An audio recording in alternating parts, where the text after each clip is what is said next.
오늘 우리가 다 함께 나눌 말씀은 고린도전서 16장 15절부터 20절까지의 말씀입니다. 본문을 한 절씩 교독하시겠습니다. 형제들아, 스데바나의 집은 온 아가야의 첫 열매요 또 성도 섬기기로 작정한 줄을 너희가 아는지라. 내가 너희를 권하노니 이것 같은 사람들과 또 함께 일하며 수고하는 모든 사람에게 조용하라.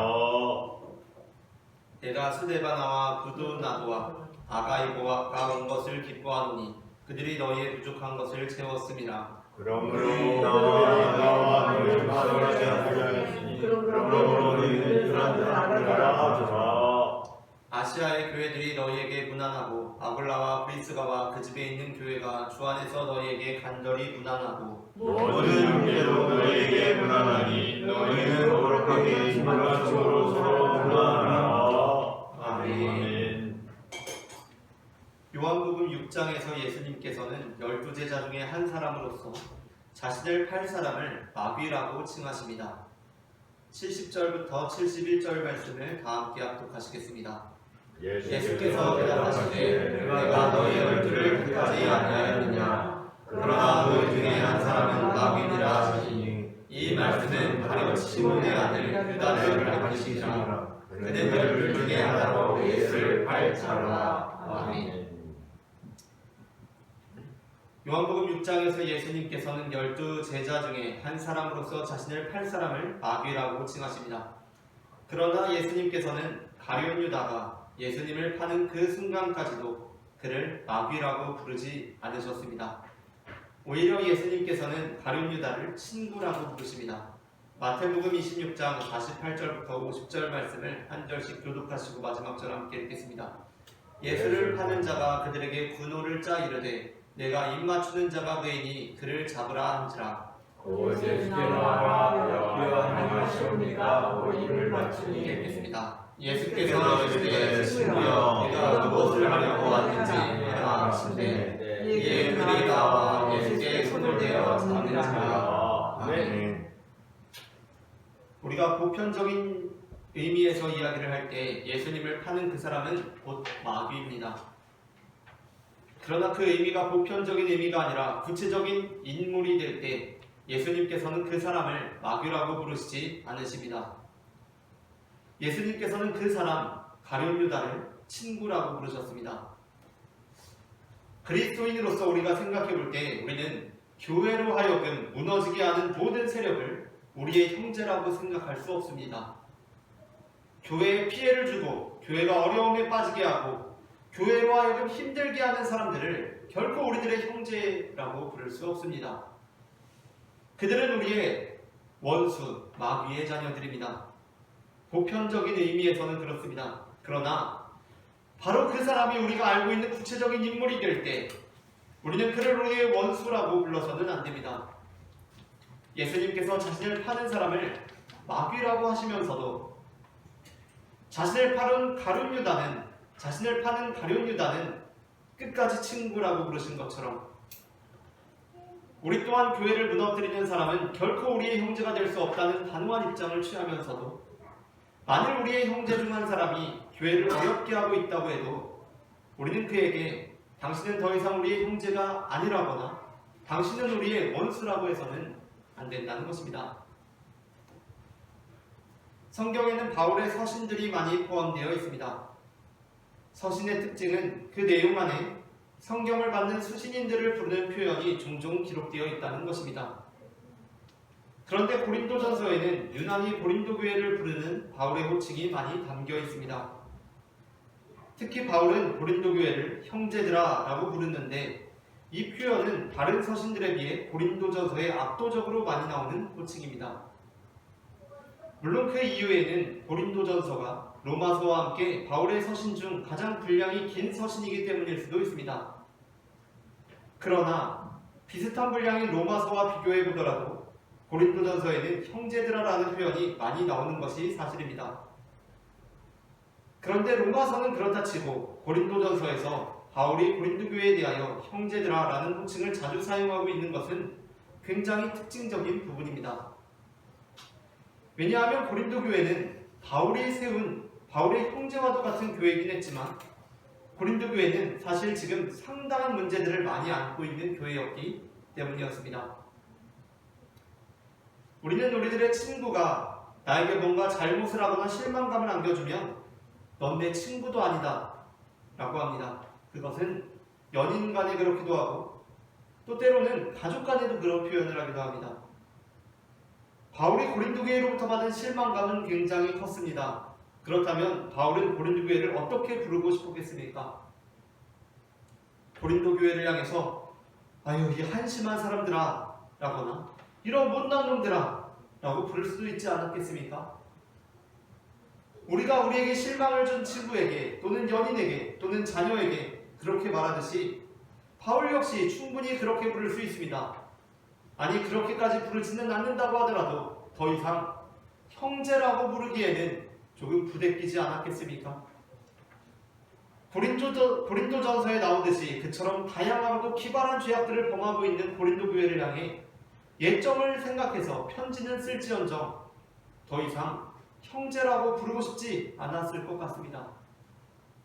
하지만 바울은 오히려 다른 어떤 교회보다도 더욱 그들을 형제라고 부르고 있다는 것입니다. 왜냐하면 이렇게 된 경우에 고린도 교회는 그들 스스로에 대하여 자존감이 떨어져 있을 수 있기 때문입니다.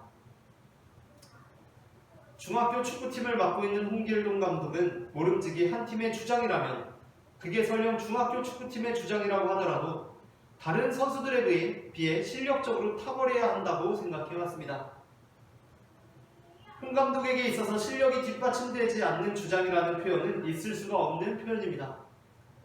그래서 홍 감독은 실력이 뛰어난 몽룡이를 주장으로 삼았습니다. 그런데 이번 중앙리그 시즌 첫 경기에서 몽룡이의 활약이 좋지 못했습니다. 심지어 두 번째, 세 번째 경기에서는 주장 몽룡이의 실책으로 팀이 패하기까지 했습니다. 그러면 몽룡이는 어떻게 되겠습니까? 그렇게 되면 몽룡이는 상당히 의기소침해지고 팀 내에서도 더 이상 몽룡이를 주장으로 인정하지 않는 분위기가 확산되기 시작합니다. 그때 홍길동 감독은 평소보다 더 몽룡이를 굳이 주장이라고 불러줍니다. 학기 전에 몽룡이가 주장으로 선택되고 났을 때는 그렇게까지 주장이라고 잘 안 불렀습니다. 그냥 몽룡이라고 불렀습니다. 그런데 상황이 이렇게 되자 오히려 의도를 가지고 몽룡이를 몽룡이라고 안 부르고 일부러 주장이라고 부르는 것입니다. 괜히 용건도 없는데 다른 선수들이 다 있는 데서 주장 일로 와봐 이렇게 이야기합니다. 너 말이야 너 주장 그래 너 주장 일로 와 이렇게 이야기합니다. 대체 왜 홍길동 감독은 몽룡이를 굳이 주장이라고 부르고 있는 것입니까? 홍길동 감독은 알고 있습니다. 지금 몽룡이는 주장으로서 대단히 큰 시련에 봉착했고 나 스스로도 나는 주장도 아니야 라는 생각에 사로잡히기 직전이라는 것을 말입니다. 그때 선수 생활의 잔뼈가 굵은 홍 감독은 계속해서 몽룡이를 주장이라고 불러줌으로써 그로 하여금 그 어려움을 잘 극복해내고 다시 주장으로서의 역할을 충실히 해나가도록 기대하는 것입니다. 바울이 고린도 교회를 향해 유난히 형제들아 라고 부르는 것도 마찬가지입니다. 고린도 교회는 어느 순간부터 대단히 큰 어려움들에 봉착해 왔습니다. 그때 고린도 교회는 바울에게 도움을 요청하면서 자신들 스스로에 대해 어떠한 자화상을 갖고 있었겠습니까? 고린도 교회는 그들 스스로의 정체성에 대한 대단한 도전에 맞닥뜨리고 있었습니다. 바로 그러한 순간 바울은 그들을 계속해서 형제라고 부름으로써 그 시련을 잘 극복하고 이겨낼 수 있기를 바라는 것입니다. 그렇게 바울은 고린도전서 16장에 이르러 이제 마지막으로 자신의 형제들에게 마지막 권면을 합니다. 오늘 우리는 고린도전서 16장에 나오는 고린도전서를 향한 바울의 마지막 권면을 중심으로 형제들아 권하노니 라는 제목의 설교를 나눕니다.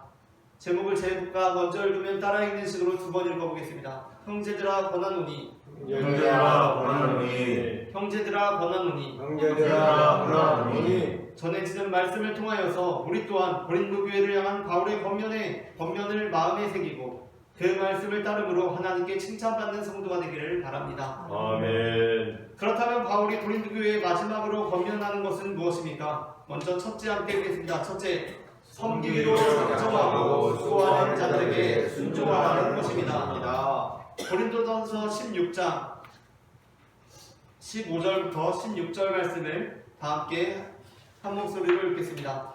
형제들아, 스데나가의 집은 곧 나가야 할 첫 열매요 또 성도 섬기기로 작정한 줄을 너희가 아는지라. 내가 너희를 원하노니 이 같은 사람들과 또 함께 일하며 수고하는 모든 사람에게 순종하라. 아멘.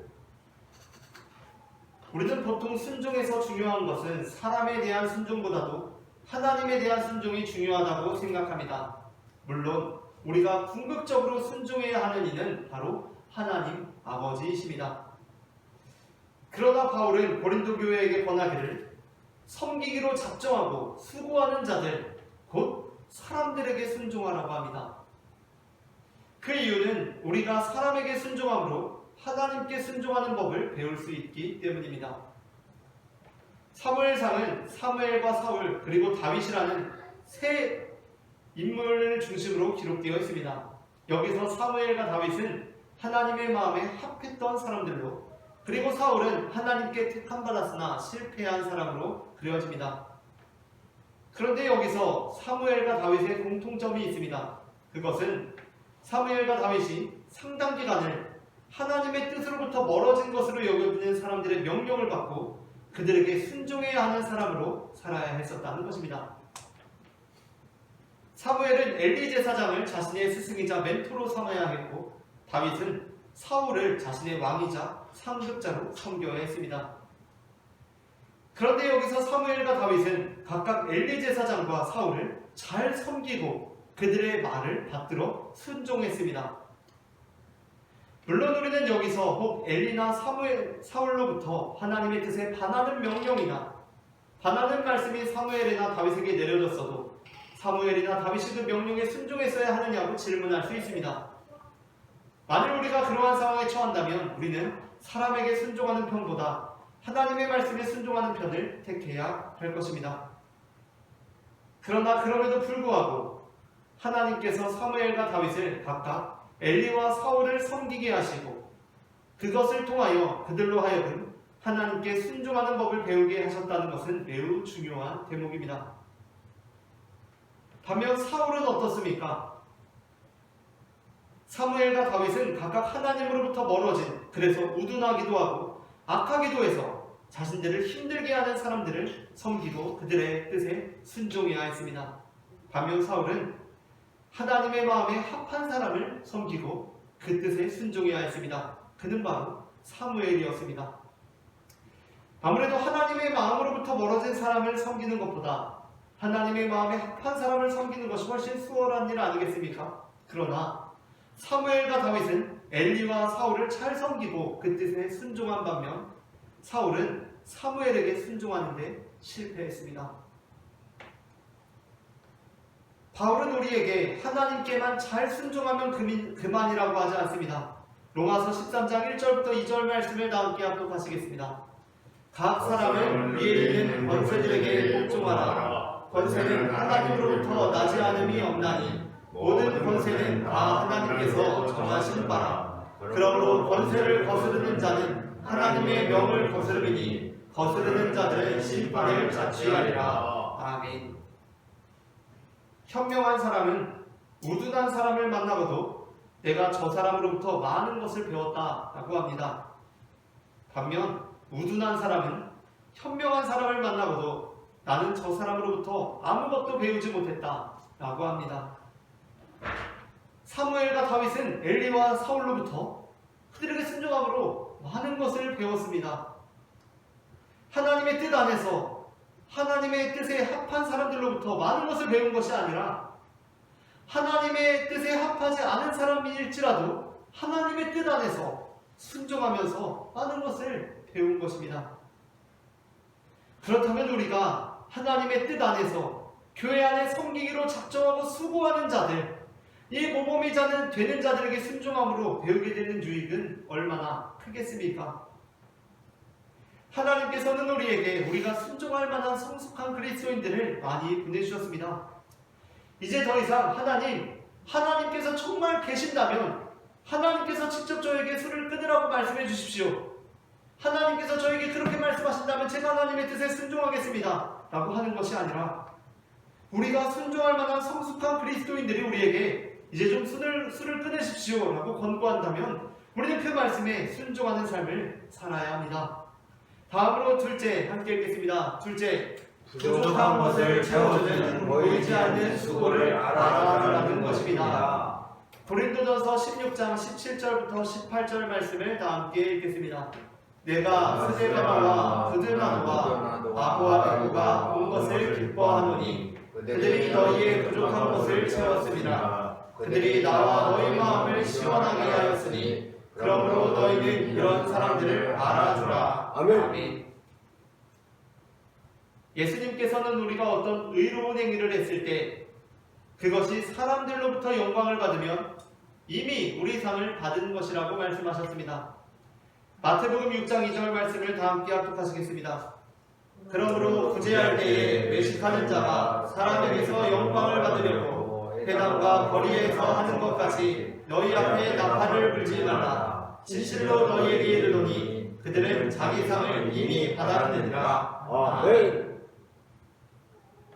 그렇다 보니 어떤 성도들은 다른 사람의 의로운 행위들에 대하여 일부러 굳이 칭찬을 하지 않으려고 합니다.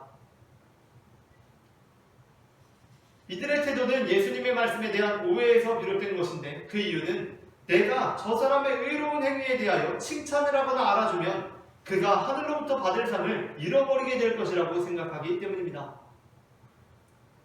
하지만 예수님께서 말씀하신 의도는 우리에게 다른 사람의 의로운 행위에 대하여 칭찬하거나 알아주지 말라는 것이 아닙니다.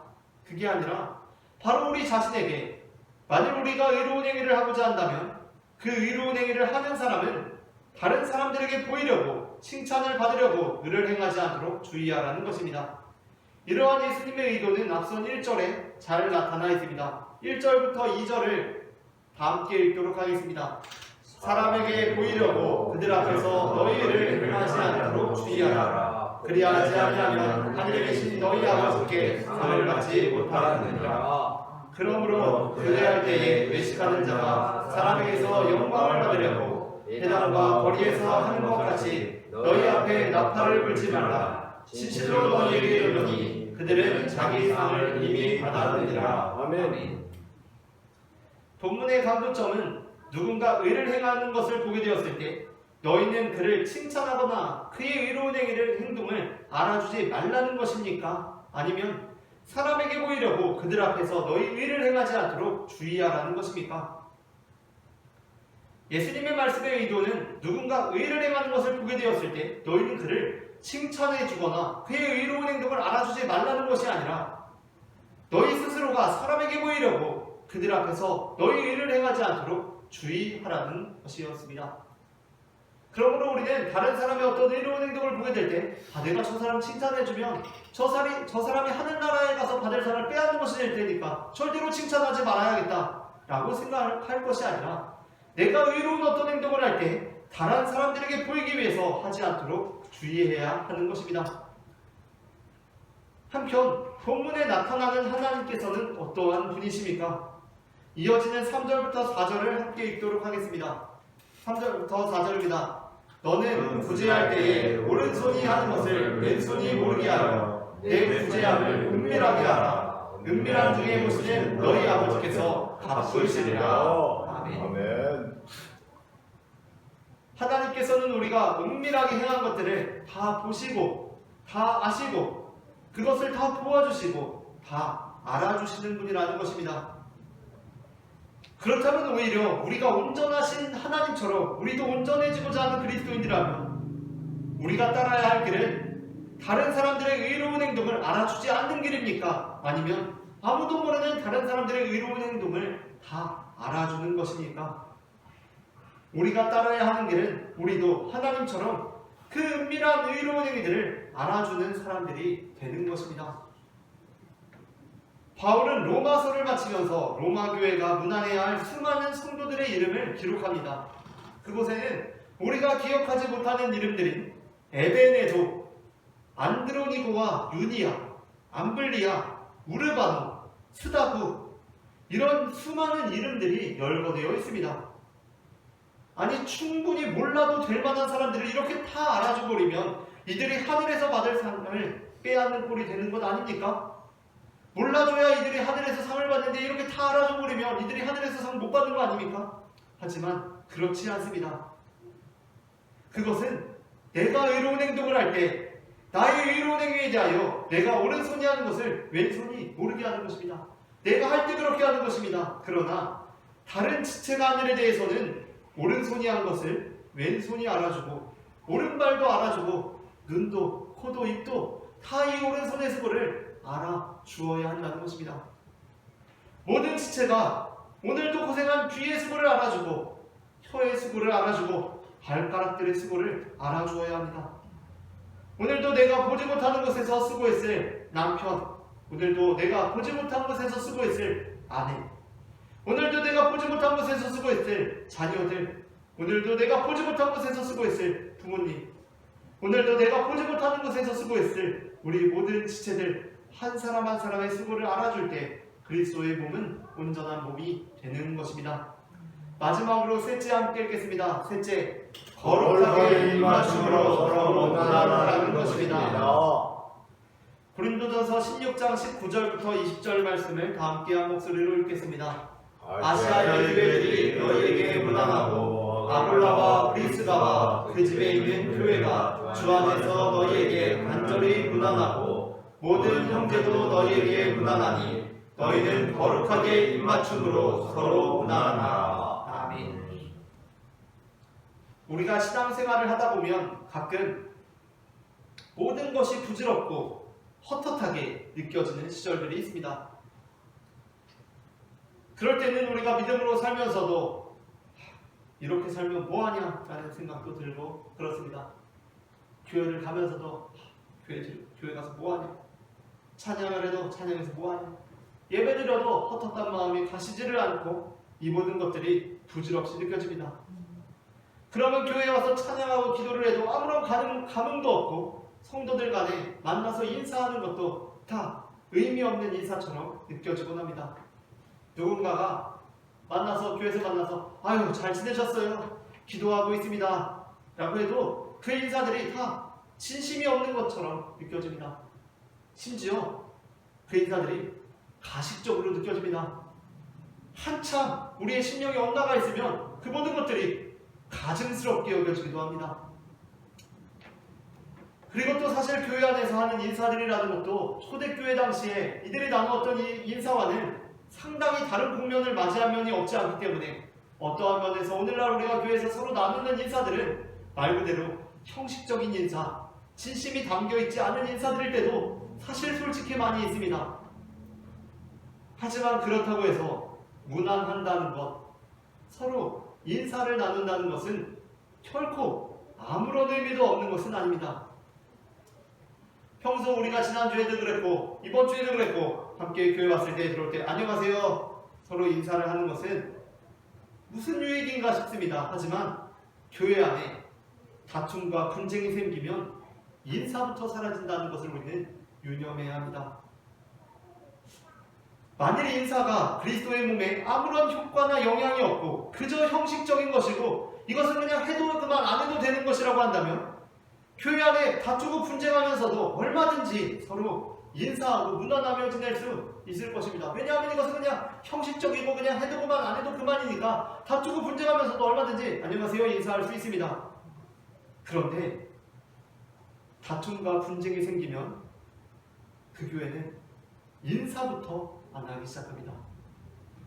싸우는 교회의 특징이 무엇인지 아십니까? 싸우는 교회도 예배 드립니다. 찬양도 합니다. 기도도 합니다. 그런데 한 가지 특징은 그곳에서는 서로 인사를 안 한다는 것입니다. 아니 그냥 인사는 별것도 아니니까 그냥 형식적으로 그냥 서로 인사해도 될 것 같은데 안 합니다. 절대로 못 합니다. 고린도 교회는 어떠한 교회입니까? 고린도 교회는 다툼과 분쟁의 대명사가 된 교회입니다. 그래서 바울은 그들에게 이렇게 권면합니다. 여기 너희의 소식을 들은 우리 모두가 너희에게 무난하고 정말 간절히 너희에게 평화의 인사를 건네니까 너희도 너희 서로를 만나게 될 때 서로 인사를 해라. 서로 무난을 해라. 찢어진 그리스도의 몸이 회복되는 첫걸음은 인사입니다. 자신을 파는 자를 향해서 친구여 라고 부르신 예수님의 인사는 가룟 유다에 의해 철저하게 외면당함으로 이 세상 가장 서글픈 인사가 되어버리고 말았습니다. 어쩌면 우리가 싸운 교인과 다투고 분쟁하는 교인에게 인사를 했을 때 우리의 인사는 철저하게 외면당하는 서글픈 인사가 될 수도 있습니다.